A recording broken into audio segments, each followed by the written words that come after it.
Olá! Vamos mergulhar num assunto que é super importante para quem quer fazer negócio no Brasil: parcerias. Mais especificamente, como a estrutura de uma parceria pode ser aquela linha tênue que separa o sucesso de um projeto da proteção do patrimônio pessoal. É um detalhe que faz toda a diferença. Então, vamos começar com a pergunta fundamental, né? Quando duas ou mais pessoas se juntam para um negócio, como é que a lei enxerga essa união? Porque, olha, não é só um acordo de boca, um aperto de mãos. A lei tem uma visão bem específica, com consequências bem reais. E a resposta está aqui, ó, direto do Código Civil. Uma sociedade, para a lei, nasce quando pessoas se juntam colocando bens ou serviços na mesa para tocar uma atividade econômica e, claro, dividir os resultados depois. É bom guardar bem essa definição porque ela é a base para tudo que a gente vai conversar aqui. E o nosso roteiro de hoje é bem direto. Primeiro, a gente entende a definição. Depois, a gente vê a grande divisão que a lei faz. Aí, vamos explorar dois tipos de sociedade bem comuns e, no final, o que mais importa: o que tudo isso significa para o bolso e para o patrimônio dos sócios. E aqui começa o jogo de verdade. A primeira grande separação, o ponto de partida de tudo, é o que chamam de personalidade jurídica. Pensa nisso como uma bifurcação. Dependendo do caminho que se pega aqui, o destino dos sócios muda completamente. E a diferença é brutal. As sociedades personificadas, aquelas que têm registro bonitinho, ganham uma identidade própria, como se fossem uma pessoa separada dos donos. Isso cria uma espécie de muralha. O patrimônio da empresa é uma coisa, o dos sócios é outra. Agora, nas não personificadas, essa muralha não existe. A carteira do negócio e a carteira pessoal dos sócios, na prática, viram uma coisa só. E é exatamente nelas que a gente vai focar hoje, nas sociedades não personificadas. E por quê? Porque elas são muito, mas muito comuns. Elas nascem sem burocracia de um jeito bem informal. E é justamente aí que moram os maiores perigos para o patrimônio de quem decide empreender. Vamos começar com a mais popular de todas, a famosa sociedade de fato, que a lei chama de sociedade em comum. Sabe aquela parceria que nasce ali, no dia a dia, sem contrato no papel, sem registro, só na base da confiança e do trabalho em conjunto?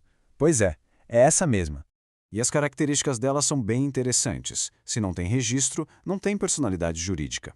E a consequência direta disso? O patrimônio dos sócios e o do negócio se misturam. E tem um detalhe que é crucial. A existência dessa sociedade pode ser provada de qualquer jeito. Um e-mail, uma mensagem no WhatsApp, o depoimento de alguém, tudo isso pode valer para provar que a parceria existia. E essa frase aqui, essa resume o maior risco de todos: solidária e ilimitadamente. O que isso quer dizer na vida real? Significa que se o negócio der errado e deixar uma dívida, um credor pode ir atrás dos bens pessoais de qualquer um dos sócios para cobrar a dívida inteira. O carro, a casa, a conta no banco, tudo pode entrar na dança, sem limite. É um risco gigante. Certo. Agora vamos para o nosso segundo tipo, que é um pouquinho mais estruturado, mas igualmente discreto. É a chamada sociedade secreta, a sociedade em conta de participação, a SCP. O próprio nome já entrega um pouco, né? É uma parceria que funciona mais nos bastidores, longe dos olhos do mercado. A chave para entender a SCP é essa divisão de papel. De um lado tem o sócio ostensivo. Ele é o rosto do negócio, o capitão do navio. É ele quem toca a operação, quem assina contrato, quem aparece para o mundo. Do outro lado tem o sócio participante, que na real é um tipo de investidor oculto. Ele entra com dinheiro, participa dos lucros, mas, fica quietinho lá nos bastidores. E claro, essa divisão de papéis afeta diretamente a responsabilidade. O sócio ostensivo, que está lá na linha de frente, carrega todo o peso da responsabilidade perante terceiros. E é uma responsabilidade ilimitada, igualzinha ao caso anterior. Já o sócio participante, o tal investidor secreto, tem o seu risco bem mais controlado. A responsabilidade dele é só com o sócio ostensivo, dentro do que eles combinaram no contrato. Para o resto do mundo, ele nem existe. Ou seja, no fundo, a SCP é um acordo interno, um tipo de contrato de gaveta. É uma sociedade que só existe entre os parceiros.